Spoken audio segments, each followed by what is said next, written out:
احمد رضا بریلوی کے خلیفہ نعیم الدین مراد آبادی نے اپنے امام سے کہی، حضور کی کتابوں میں عقائد باطلہ کا رد ایسے سخت الفاظ میں ہوا کرتا ہے کہ آج کل جو تہذیب کے مدعی ہیں وہ چند سطریں دیکھتے ہی حضور کی کتابوں کو پھینک دیتے ہیں اور کہتے ہیں کہ ان کتابوں میں تو گالیاں بھری ہیں، اور اس طرح وہ حضور کے دلائل و براہین کو بھی نہیں دیکھتے اور ہدایت سے محروم رہ جاتے ہیں۔ لہٰذا اگر حضور نرمی اور خوش بیانی کے ساتھ رد فرمائیں تو نئی روشنی کے دلدادہ جو اخلاق و تہذیب والے کہلاتے ہیں وہ بھی حضور کی کتابوں کے مطالعے سے مشرف ہوں اور حضور کے لاجواب دلائل دیکھ کر ہدایت پائیں۔ صدر الافاضل کی یہ گفتگو سن کر امام اہل سنت آپ دیدہ ہو گئے اور فرمایا، مولانا تمنا تو یہ تھی کہ احمد رضا کے ہاتھ میں تلوار ہوتی اور احمد رضا کے آقا و مولا کی شان میں گستاخی کرنے والوں کی گردنیں ہوتی اور اپنے ہاتھ سے ان گستاخوں کا سر قلم کرتا اور اسی طرح گستاخی اور توہین کا سد باب کرتا، لیکن تلوار سے کام لینا اپنے اختیار میں نہیں۔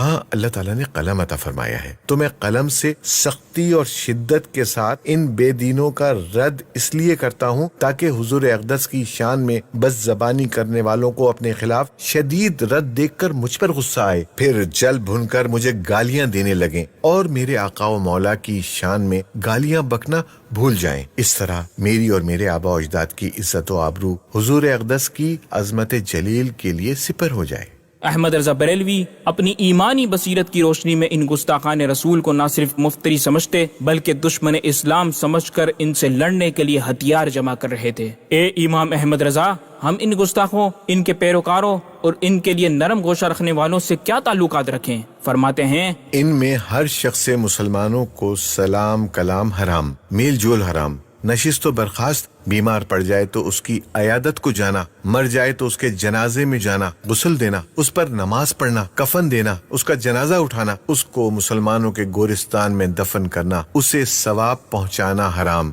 بلکہ خود کفر و قاطع اسلام۔ صلح کلی نبی کا نہیں سنیوں، صلح کلی نبی کا نہیں سنیوں، سنی مسلم ہے سچا نبی کے لیے، سنی مسلم ہے سچا نبی کے لیے۔ احمد رضا